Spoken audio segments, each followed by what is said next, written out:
Rüstem'de yüzüküne. Narsa işletmemiz Rüstem'de neydi jaza beremiz? Kim kibip kışkırsın? Aydagız kas, ayı kas kibip kışkırsın ayı. Kıygak, kıygak, kıygak.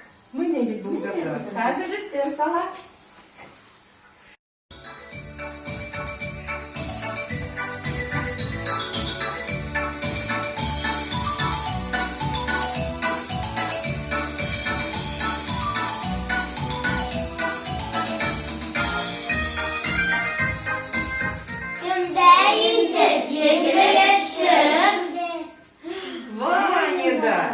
Vanya'da neydi jaza beremiz? Kim kibip kışkırsın? Urdek kibip kışkırsın. Bak.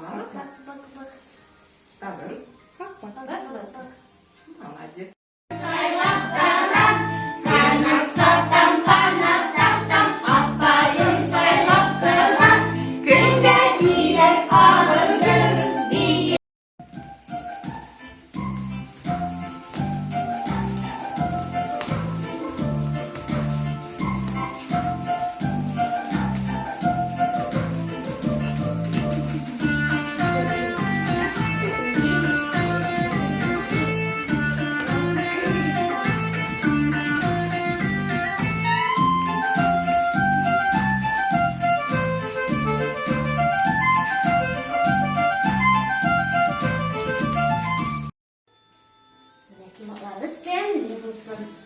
Mine şu şulayın da babası gördüm.